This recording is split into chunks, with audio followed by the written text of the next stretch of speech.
ಸಾಕಷ್ಟು ಜಿದ್ದಾಜಿದ್ದಿಯಿಂದ ಕೂಡಿದ್ದ ಸಂಡೂರು ವಿಧಾನಸಭಾ ಕ್ಷೇತ್ರದ ಉಪಚುನಾವಣೆಯಲ್ಲಿ ಕೊನೆಗೂ ಸಹಿತ ಕಾಂಗ್ರೆಸ್ ಅಭ್ಯರ್ಥಿ ಅನ್ನಪೂರ್ಣ ತುಕಾರಾಂ ಅವರು ಗೆಲುವು ಸಾಧಿಸಿದ್ದಾರೆ. ನಮ್ಮ ಜೊತೆಗೆ ಸ್ವತಃ ಇದೀಗ ಅನ್ನಪೂರ್ಣ ತುಕಾರಾಂ ಅವರು ಇದ್ದಾರೆ, ಅವ್ರನ್ನೇ ಮಾತಾಡ್ತಾ ಹೋಗೋಣ. ಮೇಡಮ್, ಕಂಗ್ರ್ಯಾಚುಲೇಷನ್ಸ್, ತಾವು ಗೆಲುವು ಸಾಧಿಸಿದ್ರಿ. ಫಸ್ಟ್ ರಿಯಾಕ್ಷನ್ ಏನು ಮೇಡಮ್? ತುಂಬ ಸಂತೋಷ ಆಯಿತು. ನಮ್ಮ ಸಂಡೂರು ತಾಲೂಕಿನ ಜನ ಮತ್ತೊಮ್ಮೆ ನಮ್ಮ ಕಾಂಗ್ರೆಸ್ ಪಕ್ಷವನ್ನು ಆಶೀರ್ವಾದ ಮಾಡಿದ್ದಾರೆ. ಸತತವಾಗಿ ನಮ್ಮನ್ನು ಗೆಲ್ಲಿಸಿ ಆಶೀರ್ವಾದ ಮಾಡಿ ವಿಧಾನಸಭೆಗೆ ಕಳಿಸೋಂಥ ಒಂದು ಕೆಲಸ ಮಾಡಿದ್ದಾರೆ. ಅವರಿಗೆ ನಮ್ಮ ಸಂಡೂರು ತಾಲೂಕಿನ ಎಲ್ಲ ಪ್ರಬುದ್ಧ ಪ್ರಜ್ಞಾವಂತ ಮತದಾರರಿಗೆ, ನಮ್ಮ ಕಾಂಗ್ರೆಸ್ನ ಎಲ್ಲ ಹಿರಿಯ ಮುಖಂಡರಿಗೆ ಮತ್ತು ಎಲ್ಲ ನಮ್ಮ ಕಾರ್ಯಕರ್ತರು ಕೂಡ ನಾನು ಈ ಮೂಲಕ ಧನ್ಯವಾದಗಳನ್ನು ಹೇಳಕ್ಕೆ ಬಯಸ್ತೀನಿ. ಮಧ್ಯದಲ್ಲಿ ಒಂದು 6 ಮತ್ತು 7ನೇ ಒಂದು ಕೌಂಟಿಂಗ್ ಟೈಮ್ನಲ್ಲಿ ಆ ಸಂದರ್ಭದಲ್ಲಿ ಸಾಕಷ್ಟು ಬಿಜೆಪಿ ಕೂಡ ಪೈಪೋಟಿ ಕೊಡುತ್ತೆ ಮೇಡಮ್. ಅವಾಗ ಬಿಜೆಪಿ ಕೂಡ ಮುನ್ನಡೆ ಸಾಧಿಸಿತ್ತು 2 ಹಂತಗಳಲ್ಲಿ. ಸೊ ಆಗ ತಮಗೂ ಕೂಡ ಒಂದು ರೀತಿ ಆತಂಕ ಇತ್ತ ಹೆಂಗೆ ಮೇಡಮ್? ನನಗೇನು ಆತಂಕ ಇರಲಿಲ್ಲ. ನನಗೆ ಗೊತ್ತಿತ್ತು ಎಲ್ಲೋ ನಮ್ಮ ಸಂಡೂರು ತಾಲೂಕಿನ ಜನತೆ ನಮ್ಮನ್ನು ಕೈಲಿ ಹಿಡಿತಾರೆ ಅಂತೇಳಿ. ನಾನು ಆತಂಕಕ್ಕೆ ಒಳಗಾಗ ಪ್ರಶ್ನೆನೇ ಇಲ್ಲ. ನನಗೆ ಒಂದು ಗಟ್ಟಿಯಾದ ಒಂದು ವಿಶ್ವಾಸ ಇತ್ತು. ಯಾಕಂದರೆ ನಾವು ಜನರಿಗೆ ಅಷ್ಟು ಸೇವೆ ಕೊಟ್ಟಿದ್ದೀವಿ, ಅವ್ರು ಯಾಕೆ ನಮ್ಮ ಕೈ ಬಿಡ್ತಾರೆ ಅಂತಕ್ಕಂಥದ್ದು. ಇವತ್ತು ತುಕಾರಾಂ ಅವರು ಏನು ಅಭಿವೃದ್ಧಿ ಕೆಲಸ ಮಾಡಿದ್ದಾರೆ, ಹಾಗೆಯೇ ನಮ್ಮ ಮಾನ್ಯ ಮುಖ್ಯಮಂತ್ರಿಗಳು ಉಪಮುಖ್ಯಮಂತ್ರಿಗಳು ಏನು ಜನರಿಗೆ ಯೋಜನೆಗಳನ್ನು ಕಟ್ಟಿದ್ದಾರೆ, ಅದೆಲ್ಲ ನಮಗೆ ಒಂದು ಕೂಲಿ ರೂಪದಲ್ಲಿ ಜನ ವಾಪಸ್ ಕೊಡ್ತಾರೆ ಅಂತಕ್ಕಂಥ ನಂಬಿಕೆ ನಮಗಿತ್ತು. ಜಿದ್ದಿನ ಕಣ ಅಂತೂ ನಿಜ. ಯಾಕಂದರೆ ಈ ವರ್ಷದಲ್ಲೇ ನಾವು ಸುಮಾರು 3 ಚುನಾವಣೆಗಳನ್ನು ಜನರ ಮುಂದೆ ಹೋಗಿದ್ದೀವಿ, ಎದುರಿಸಿದ್ದೀವಿ.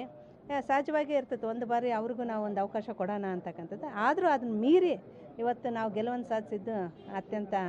ಈಗ ಮೇಡಮ್, ಯಾವೆಲ್ಲ ಅಂಶಗಳು ತಮ್ಮ ಗೆಲುವಿಗೆ ಸಹಕಾರಿಯಾಗಿರ್ಬೋದು ಅಂತ? ನಮ್ಮ ಕಾಂಗ್ರೆಸ್ ಪಕ್ಷ ಕೊಟ್ಟಂಥ ಗ್ಯಾರಂಟಿಗಳು, ನಮ್ಮ ತುಕಾರಾಂ ಅವರು ಹಾಗೆಯೇ ನಮ್ಮ ಮಾನ್ಯ ಕಾರ್ಮಿಕ ಸಚಿವರಾದ ಸಂತೋಷ್ ಲಾಡ್ ಅವರು ಮಾಡಿದಂಥ ಅಭಿವೃದ್ಧಿ ಕೆಲಸ.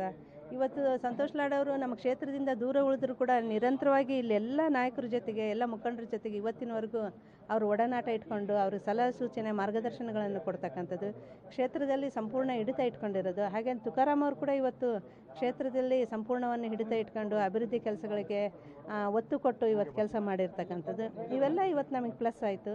ಹಾಗೆಯೇ ನಮ್ಮ ಕಾರ್ಯಕರ್ತರು ಮತ್ತು ನಮ್ಮ ಮುಖಂಡರಲ್ಲಿ ಇರ್ತಕ್ಕಂಥ ಒಗ್ಗಟ್ಟು ಏನಿತ್ತು, ನಮ್ಮ ಪಕ್ಷದ ಪರವಾಗಿ ನಾವೆಲ್ಲ ಒಗ್ಗಟ್ಟಾಗಿ ಒಂದು ಮನೆಯವ್ರ ಕುಟುಂಬ ಥರ ನಾವೇನು ಕೆಲಸ ಮಾಡಿದ್ವಿ, ಅವತ್ತು ಇವತ್ತು ನಮಗೆ ಫಲ ಕೊಟ್ಟಿದೆ. ಸಂಡೂರು ಕ್ಷೇತ್ರದ ಇತಿಹಾಸದಲ್ಲಿ ಮೊದಲೇ ಬಾರಿಗೆ ಮಹಿಳಾ ಶಾಸಕಿ ಆಗಿರುವಂಥದ್ದು ಮೇಡಮ್, ಹೇಗೆ ಫೀಲ್ ಆಗ್ತಿದೆ ಮೇಡಮ್ ಅಂತ ಈ ಕ್ಷಣ? ಇದು ಸಂಡೂರಿನ ಇತಿಹಾಸದಲ್ಲೇ ಮೊದಲೇ ಬಾರಿಗೆ ಒಬ್ಬ ಮಹಿಳೆಗೆ ಇಲ್ಲಿ ನಮ್ಮ ಜನ ಅವಕಾಶ ಮಾಡಿಕೊಟ್ಟಿದ್ದಾರೆ. ಇವತ್ತು ನನ್ನ ಭುಜದ ಮೇಲಿನ ಭಾರ ಹೆಚ್ಚಾಗಿದೆ ಅಂತೇಳಿ ನನಗೆ ಅನಿಸ್ತಾ ಇದೆ. ಯಾಕಂದರೆ ಎಷ್ಟೋ ನಿರೀಕ್ಷೆಗಳನ್ನ ಇಟ್ಕೊಂಡು ಇವತ್ತು ನನ್ನನ್ನು ಆರಿಸಿ ಕಳಿಸಿದ್ದಾರೆ.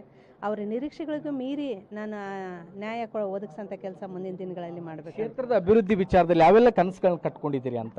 ನಾನು ಕ್ಷೇತ್ರದ ಮೊದಲೇ ಬಾರಿಗೆ ನಮ್ಮ ಒಂದು ಮಲ್ಟಿ ಸ್ಪೆಷಾಲಿಟಿ ಹಾಸ್ಪಿಟ್ಲ್ ಒಂದು ಪೂರ್ಣಗೊಳಿಸಬೇಕು. ಹಾಗೆಯೇ ನಮ್ಮ ಸಂಡೂರು ಬಸ್ ಸ್ಟ್ಯಾಂಡ್ ಒಂದು ಪೂರ್ಣಗೊಳಿಸಬೇಕು. ಹಾಗೆಯೇ ಮಹಿಳೆಯರಿಗೆ ಕೌಶಲ್ಯಾಭಿವೃದ್ಧಿ ತರಬೇತಿ ಕೇಂದ್ರಗಳನ್ನು ಮಾಡಿಸ್ತಕ್ಕಂಥದ್ದು. ಹಾಗೆಯೇ ಯುವಕರಿಗೆ ಸ್ಕಿಲ್ ಡೆವಲಪ್ಮೆಂಟ್ ಸೆಂಟರ್ಗಳ ಮೂಲಕ ಅವ್ರನ್ನ ಆರ್ಥಿಕವಾಗಿ ಸಬಲರನ್ನು ಮಾಡಬೇಕು. ಅವರು ತಮ್ಮ ಸ್ವಂತ ಕಾಲ ಮೇಲೆ ತಾವು ನಿಂತು ಜೀವನ ಮಾಡ್ತಕ್ಕಂಥ ಒಂದು ಯೋಜನೆಗಳನ್ನು ನಾವು ಮಾಡ್ಕೊಂಡಿದ್ವಿ. ಇವನ್ನೆಲ್ಲ ಮಾಡಬೇಕು ಅಂತಕ್ಕಂಥದ್ದು ನನ್ನ ಒಂದು ಯೋಜನೆ ಇದೆ.